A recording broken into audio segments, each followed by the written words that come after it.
Friends, cute kitchen വേൾഡിലേക്ക് എല്ലാവർക്കും സ്വാഗതം. ഇന്ന് ഞാൻ പിണ്ടി കൊണ്ട് ഒരു നല്ല സാധനം ഉണ്ടാക്കാൻ പോവാണ്. അപ്പം അതിന് വേണ്ടുന്ന ഇൻഗ്രീഡിയൻസ് നമുക്ക് നോക്കാം. ഒരു കഷ്ണം പിണ്ടി വെച്ചിട്ടുണ്ട്.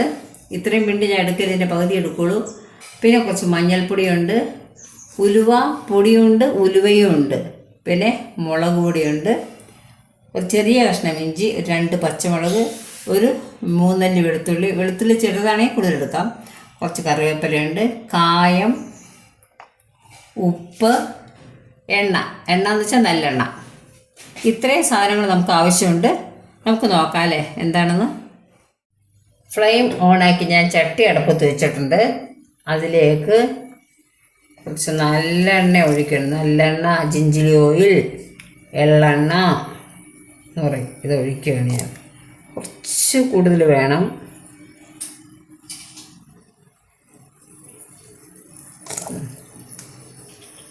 മതി. ഇതൊരു ഏകദേശം ഒരു 1/4 കപ്പോളം വരും.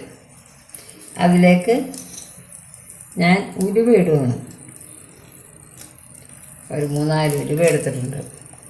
കടുക് ഇടുന്നവർക്ക് കടുകിടാം, ഞാൻ പക്ഷേ ഉലുവയാണ് ഇടുന്നത്. ഒന്ന് പൊട്ടിക്കോട്ടെ ഉലുവ. പൊട്ടി ഇതിലേക്ക് നമുക്ക് അരിഞ്ഞ് വെച്ച് കാണിച്ചില്ല ഞാൻ. ഇഞ്ചി കൊച്ചായിട്ട് അരിഞ്ഞ് വെച്ചിട്ടുണ്ട്. വെളുത്തുള്ളിയും അതുപോലെ ചെറുതായി മുറിച്ച് വെച്ചിട്ടുണ്ട്. നമുക്കതിലേക്ക് കറിവേപ്പിലയും കൂടി ഇട്ട് കൊടുക്കാം. കറിവേപ്പില കൂടി കിടക്കാം. ഇത് നന്നായിട്ട് വാടി വരണം.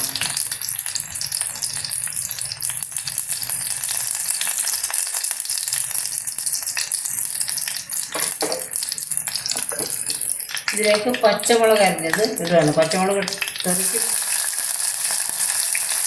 ഇതൊന്ന് 1 കിലോ മൂത്ത് വരട്ടെ.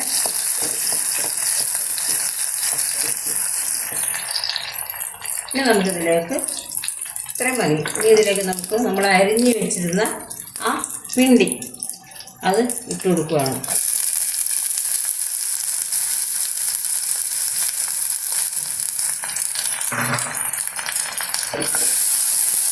പിണ്ടിയുടെ വെള്ളമയം മുഴുവനും പോവണം. മുഴുവനും പോവില്ല, കാരണം പിണ്ടി വെള്ളമാണല്ലോ. എന്നാലും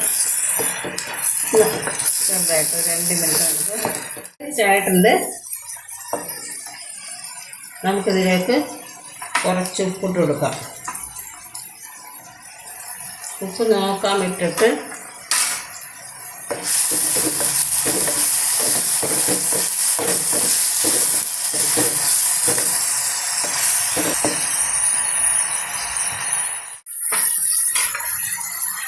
ഇതിലേക്ക് നമുക്ക്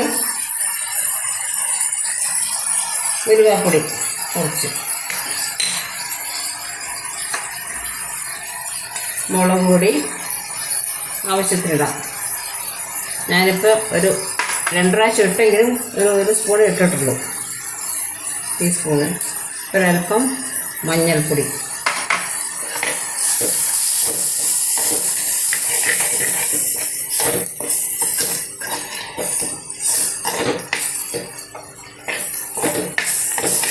തീ കുറച്ച് കൊടുക്കണം.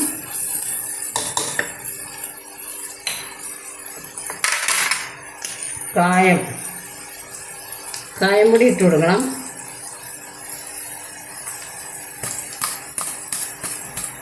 ഒരു കുറച്ച് മതിയാവും കായം, വീഴണില്ല.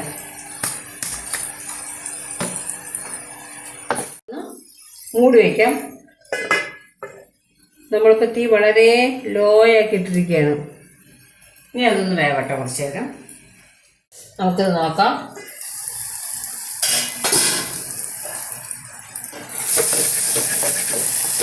ആയിട്ടുണ്ടത്.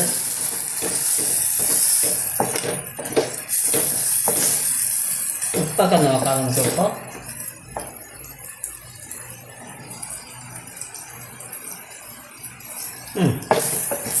ഉപ്പും എല്ലാം പാകത്തിനുണ്ട്. ഇനി ഇതൊന്ന് ഓഫ് ചെയ്തിട്ട് ഒന്ന് തണുക്കാൻ വയ്ക്കാം. തണുത്തിട്ട് നമുക്ക് വിനീഗർ ഒഴിക്കാം. ഇത് നമ്മളിപ്പോൾ ചൂടാറിയിട്ടുണ്ട്. താഴോട്ട് ഇറക്കി വെച്ചിരിക്കുകയാണ്. ഇതിന് നമുക്ക് ആവശ്യമുള്ള വിനീഗർ ഒഴിക്കാം. അപ്പം ഞാൻ 2 ടീസ്പൂൺ ഒഴിച്ചിട്ടുണ്ട്. നോക്കട്ടെ മതിയോ ഒന്ന്.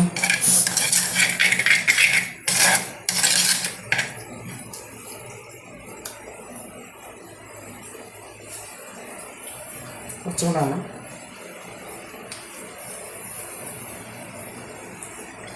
ഒരു 3 ടീസ്പൂൺ ഒഴിച്ചിട്ടുണ്ട്. നിങ്ങൾക്ക് നോക്കണം കേട്ടോ, പുളിയുടെ ആവശ്യം നോക്കിയിട്ട് അവനവൻ്റെ ആവശ്യത്തിനുള്ള പുളി ഒഴിക്കാം. ഇത് നമുക്കിനി ഒരു ഡിഷിലോട്ട് മാറ്റി കാണിക്കാം. നമ്മുടെ അച്ചാറിവിടെ റെഡി ആയിട്ടുണ്ട്. പിണ്ടി അച്ചാർ, ബനാന സ്റ്റം കൊണ്ടുള്ള അച്ചാറാണ്. വളരെ ഗുണപ്രദമാണ്. ഈ പിണ്ടി ഭയങ്കര ഗുണമാണല്ലോ പൊതുവെ. നമ്മുടെ വയറിനുള്ള എല്ലാത്തിനും നല്ലതാണ് പിണ്ടി എന്ന് പറയും. അപ്പോൾ നമ്മളതുകൊണ്ട് കുറച്ച് കൂടുതൽ പിണ്ടി കിട്ടുമ്പോൾ അച്ചാർ ഞങ്ങളിവിടെ വാങ്ങിക്കുകയാണ് ചെയ്യുന്നത്. ചിലർക്ക് ഉണ്ടാവുമല്ലോ, വെറുതെ കളയണ്ട. നമുക്കിതുപോലെ അച്ചാർ ഉണ്ടാക്കി വെച്ചാൽ നല്ലതാണ്. ഞാൻ കുറച്ചേ ഉണ്ടാക്കിയുള്ളൂ, കാരണം ഞങ്ങൾ കുറച്ച് പിണ്ടി മേടിച്ചാൽ ഞങ്ങൾക്ക് കറിയൊക്കെ വയ്ക്കണമല്ലോ. അതുകൊണ്ട് നല്ല ഗുണവും അതേസമയം ടേസ്റ്റും ഉണ്ട് ഇതിനകത്ത്. കാരണം നമ്മളെ ഈ വിനാഗിരി ഒഴിച്ചപ്പോൾ അതിൻ്റെ ഒരു പുളി ഉണ്ടാവുമല്ലോ, അങ്ങനെ നല്ല ടേസ്റ്റ് ഉണ്ട്. എല്ലാവരും ട്രൈ ചെയ്ത് നോക്കണം. ഇത്രയും നേരം കണ്ടതിന് എല്ലാവർക്കും നന്ദി, നമസ്കാരം.